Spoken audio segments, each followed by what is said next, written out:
તો આપણી સાથે સ્ટુડિયોમાં ભાગવતાચાર્ય નિર્મલ રાવળ પણ આપણી સાથે જોડાઈ ચૂક્યા છે। નિર્મલજી, ગુજરાત ફર્સ્ટમાં આપનું સ્વાગત છે। સૌપ્રથમ તો આ સરયુ નદીની વાત કરતા હોય ને ત્યારે સરયુ નદીએ અનેક જે રામાયણ રચાઈ છે, રામાયણ અયોધ્યા નગરી જ્યારે સ્થાપવામાં આવી અને અયોધ્યા નગરીની જ્યારે વાત આવે ત્યારે સરયુ નદી એક જુદી ઓળખ અયોધ્યા નગરીની છે। સરયુનો શું વિશેષ મહિમા છે? સ્નાનનો, પૂજનનો શું મહિમા? જી, અયોધ્યા, મથુરા, કાશી, કાંચી, અવંતિકા જેવી રીતે સપ્તપુરી છે એવી રીતે આપણા ત્યાં આગળ 999 જેને કહેવાય કે નદીઓ બતાવવામાં આવી છે। ગંગા છે, યમુના છે, નર્મદા છે, સરસ્વતી છે, તાપી છે, અલગ અલગ નદીઓ બતાવવામાં આવી છે। તો એમાં ભગવાન શ્રી અયોધ્યાની અંદર શ્રી રામચંદ્ર ભગવાનના જે જન્મભૂમિ છે ત્યાં ભગવાન સરજુ નદી છે। તો સરજુ નદીના જેને કહેવાય કે જ્યાં જેને ભગવાને સ્વયં જળ સમાધિ લઈ અને પોતે વિષ્ણુનું સ્વરૂપ લઈ, કારણ કે ત્રેતાયુગની અંદર ભગવાન મર્યાદા પુરુષોત્તમ ભગવાન જે રામચંદ્ર ભગવાન એમને પોતે જન્મ લીધો અને ત્યાર પછી ભગવાને કૃષ્ણ પરમાત્માનો અવતાર ધારણ કર્યો છે। તો સરજુ નદીની અંદર મહાત્મ્ય એટલું જ છે કે ભગવાન શ્રી રામચંદ્ર ભગવાન બાલ્યાવસ્થામાં જેવી રીતે કાલીય મર્દન, જેવી રીતે કૃષ્ણ પરમાત્માએ જેવી રીતે યમુનાની અંદર આપણે જે કાલીય મર્દન કર્યો હતો અને જે કાલી નામના નાગનું આપણે જેને દમન કર્યું હતું, એવી રીતે યમુના નદીના કિનારે પોતે બાલ્યાવસ્થામાં પણ ત્યાં આગળ સ્નાન આદિ કરતા, ત્યાં આગળ અર્ઘ્ય પ્રદાન કરતા, એમ કહેવાય કે ઋષિ કાળ સમયની અંદર પણ જેને કહેવાય કે ભગવાન પોતે સૂર્યનારાયણ ભગવાન કે પોતે તો સૂર્યવંશી હતા એટલે પોતે અર્ઘ્ય પ્રદાન કરતા અને આ રીતે એ પોતે તીર્થનો મહિમા પણ ત્યાં સમાયેલો છે અને ત્યાં આગળ તીર્થ જેને કહેવાય કે નદીનું અંદર પણ એટલું મહાત્મય સમાયેલું છે કે ત્યાં આગળ આપણે સ્નાન કરવાથી, દાન કરવાથી, જપ કરવાથી, તપ કરવાથી આપણને અનેક ઘણું પુણ્યની પ્રાપ્તિ થાય છે। 68 તીર્થો છે, 68 તીર્થ પણ બતાવવામાં આવ્યા છે, 7 સમંદર બતાવવામાં આવ્યા, એમાંથી આ સરજુ નદી પણ એટલું જ એનું મહત્વ બતાવવામાં આવ્યું છે। બિલકુલ, બાળ અવસ્થાથી ભગવાન શ્રી રામની જે સરયુ નદી એ જોઈ હોય ને સાથે સાથે વનવાસ અને જ્યારે તે જે પાછા તેઓ જ્યારે જાય છે, જળ સમાધિ લે છે ત્યારે પણ સરયુ નદી એટલી પવિત્ર આ નદી છે। અને આ જો નદી અયોધ્યાની વાત કરીએ ને અત્યારે તો ભગવાન રામની જે जीवन प्रसंग खूब ज अनेरो रहो अनेक। और इतना ही नहीं हुआ है, अगर आप देखें तो हम 5वीं बड़ी अर्थव्यवस्था बने हैं, 4थे बड़े स्टॉक एक्सचेंज बने हैं, 3रे बड़े ऑटोमोबाइल मैन्युफैक्चरर बने हैं, 2रे बड़े मोबाइल हैंडसेट मैन्युफैक्चरर बने और तो और चांद के अछूते कोने को छूने वाले हम दुनिया के पहले देश बने और उसका नाम प्रधानमंत्री जी ने पॉइंट शिव शक्ति रखा है। शिव शक्ति अर्थात भगवान शंकर और पार्वती। रामचरितमानस में प्रसंग है कि जब भगवान वापस अयोध्या आए थे तो शंकर जी और माता पार्वती जी ने उनकी स्तुति में एक गीत कहा था, जय राम रमा रमणम शमनम भवताप भयाकुल पाहि जनम। आप सबने सुना होगा।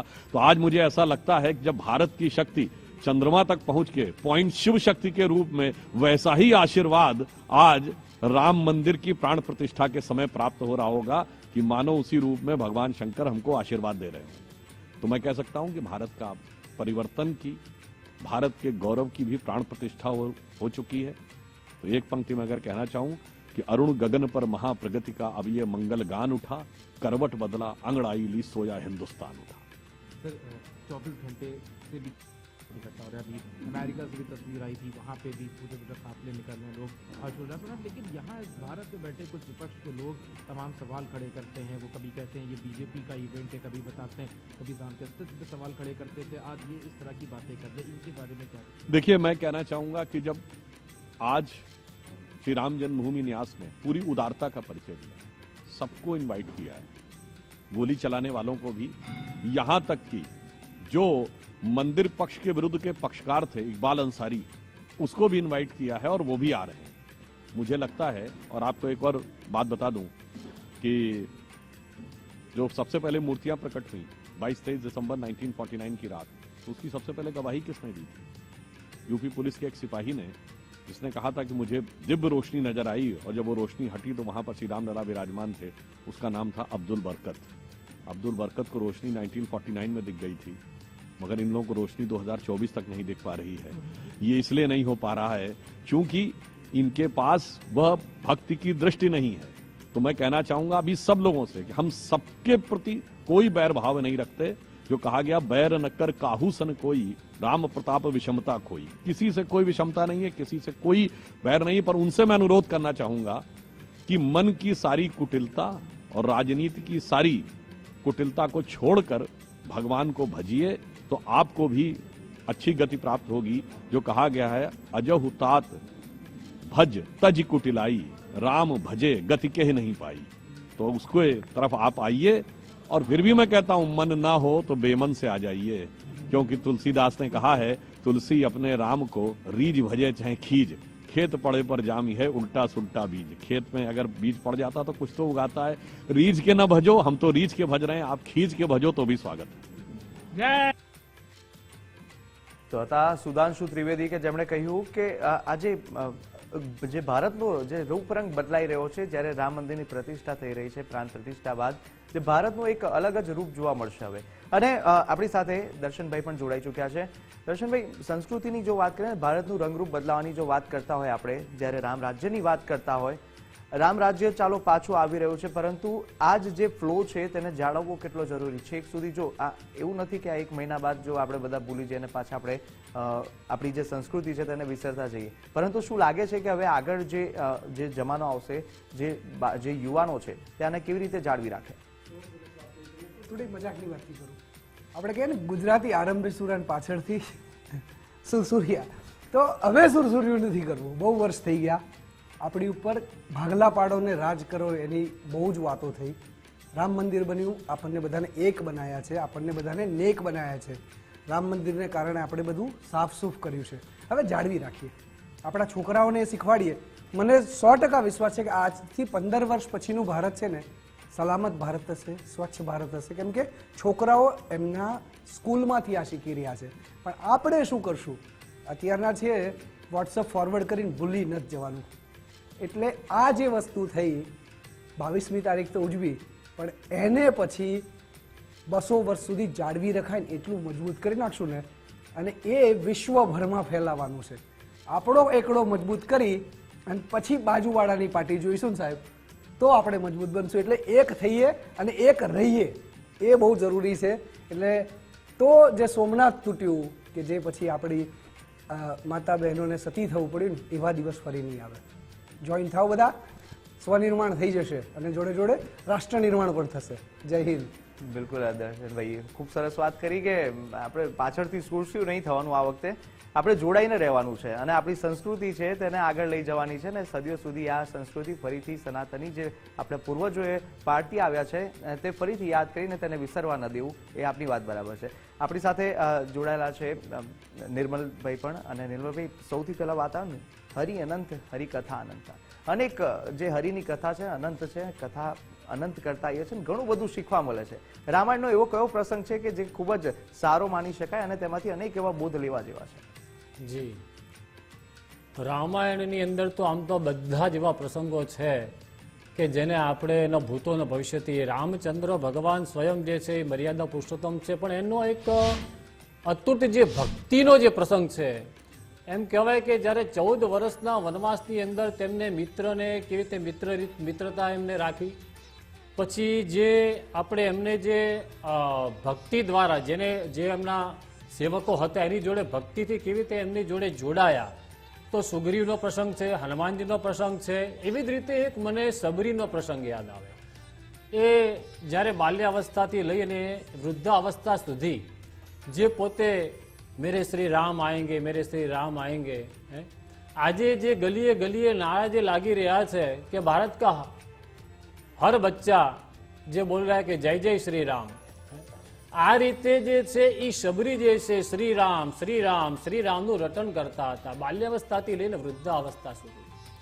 તો ત્યારે 14 વર્ષના વનવાસની અંદર વચ્ચે જ જ્યારે પોતે ગયા અને વનવાસમાં જ્યારે પોતે શબરીના ઝૂંપડીએ જ્યારે રામચંદ્ર ભગવાન જ્યારે પહોંચે છે અને ત્યારે એમ કહેવાય કે એનું પોતાનું સ્વપ્ન જે છે પૂર્ણ થાય છે અને રામચંદ્ર ભગવાનને પોતે ભેટે છે, વંદના કરે છે અને પોતાના અશ્રુધારાથી એમને પગ પણ ધોવે છે. અને ત્યાર પછી એમને જે બોર જે વીણેલા હતા, જે પોતે બોર જે ચાખી, અને મહત્વ તો એ છે કે બોરને જે ચાખીને પોતે જે ખાટા હોય, અમુક કડવા બોર હોય, કે અમુક જે નથી ખાવા જેવા બોર હોય ને એક બાજુ મૂકતા જાય અને એ એઠા બોર પણ એ ભગવાન શ્રી રામચંદ્ર ભગવાન પોતે જમ્યા છે. અને ત્યારે જ્યારે લક્ષ્મણજીનું મોઢું થોડુંક કચવાય છે, પરંતુ રામચંદ્ર ભગવાન જે છે એ ભક્તિની અંદર ભાવને વિભોર બનાયેલા છે. એમને પોતે નીચ કે ઉચ્ચ એની જોડે પોતે નથી, પોતે એમ કહે છે બસ મારો ભક્ત છે. એટલે કહ્યું છે ને સાદા આપણે કે ના હમ બસાને વૈકુંઠે ના હમ યોગી નામ હૃદયે. હું મારો વૈકુંઠમાં વાસ નથી, મારે યોગીઓના હૃદયમાં વાસ નથી, કે હું વેદના મંત્રમાં મારો વાસ નથી. જ્યાં જ્યાં મારા ભક્ત છે ને હું અત્ર તત્ર સર્વત્ર વ્યાપક છું. એટલે હરિ કથા હરિ અનંતા, એટલે ભગવાનનું હરિસ્મરણ, જેને કહેવાય કે સબરીના એઠા બોર ભગવાન રામચંદ્ર ભગવાને હસતા મોઢે જમ્યા છે. અને એ અતૂટ ભક્તિ મને રામાયણની અંદર આ કેવટનો પ્રસંગ પણ એક એવો જ છે. જ્યારે ભગવાન ગંગા નદીને પાર કરતા હતા અને ત્યારે જે નાવિકની અંદર જે કેવટ જે હતા એનો પ્રસંગ પણ એક એવો છે. એટલે સત્ય પ્રેમ અને કરુણા છે. એટલે કે કેવટજી જ્યારે પોતે એમ કહેવાય કે એ ભગવાન રામચંદ્ર ભગવાનના પગ ધોવે છે એનો પ્રસંગ પણ આપણે જોઈએ તો એમ કહેવાય કે એની અંદર એક સરસ મજાનું એક કાવ્ય છે કે પગ મને ધોવા દ્યો રઘુરાય, હેજી મને શક પડ્યો મનમાય, તમારા પગ ધોવા દ્યો રઘુરાયજી. ભગવાનના ચરણારવિંદની અંદર એટલું બધું આપણે દેવત્વ હતું કે જ્યાં શિલા હોય ને એ પણ જે છે એ દેવત્વ બની જતા હતા. અને ત્યારે કેવટજીએ તેના પગ પખાડ્યા છે, પગ ધોયા છે અને તેનું આચમન કર્યું છે. એટલે જ આપણે કોઈ મંદિરમાં જઈએ તો મંદિરની અંદર હંમેશા ચરણોથી એને નમસ્કાર કરાય. અને સ્વચ્છતા એ ત્યાં આગળ પ્રભુતાની નિશાની. આજ આપણે જોઈ રહ્યા છીએ કે 3 સંકલ્પ આપણા જે હતા, આપણા જે માનનીય વડાપ્રધાન નરેન્દ્રભાઈ મોદીના 3 સંકલ્પ કે સ્વચ્છતા અભિયાન. જ્યાં જ્યાં આપણા મંદિરો છે, કોઈ પણ કૃષ્ણ મંદિર હોય, રામ મંદિર હોય, શિવ મંદિર હોય, એ મંદિરની અંદર સ્વચ્છતા કરો, ત્યાં આગળ દીપમાળ કરો, ત્યાં એને શણગારો, રંગોળીઓ પૂરો. આ જ રીતે આ પ્રસંગ જે છે ન ભૂતો ન ભવિષ્યથી બની રહ્યો છે. અને ભારતના બચ્ચા આજે જય જય શ્રી રામ બોલી રહ્યા છે. તો આજ બસ. અને હમણાં દર્શનભાઈએ પણ બહુ સરસ મજાની વાત કરી કે રામચંદ્ર ભગવાનની પ્રાણ પ્રતિષ્ઠા તો આવતીકાલે સુસંપન્ન પણ થશે, પણ એને પ્રતિષ્ઠા કર્યા પછી દેવાલયને સાચવવાની જવાબદારી આપણા બધાની છે, આપણા સૌની છે.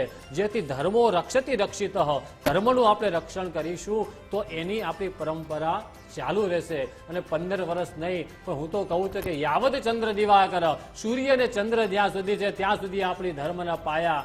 આજે કારણ કે રામચંદ્ર ભગવાનનું જે આપણું જે આ 500 વર્ષ જૂનું જે સપનું હતું એમાં ઘણા લોકોએ પોતાના બલિદાન આપ્યા છે, ઘણા લોકોએ પોતાનો ત્યાગ કર્યો છે. એટલે સેવા, સમર્પણ અને ત્યાગ, ત્યાર પછી આપણને રામ મંદિર પ્રાપ્ત થયું છે. બિલકુલ અનેક એવા પ્રસંગો છે આપણે રામાયણ અંદરથી આપણને શીખવા જેવા ને બોધપાઠ આપણે લઈ શકીએ. પરંતુ આ જ પ્રસંગો અને આજ જો વાત કરતા વનવાસ દરમિયાન જ્યારે અયોધ્યા પરત ફર્યા ને ત્યારબાદ જે ભવ્ય ઉત્સાહ હતો ભક્તોમાં, તેનો ડબલ ઉત્સાહ અત્યારે કહે કેમ કે 500 વર્ષનો આપણે લાંબો પ્રતીક્ષા કરીને ત્યારબાદ ભગવાન આપણે નિજ મંદિર અયોધ્યા ધામ પરત આવ્યા છે.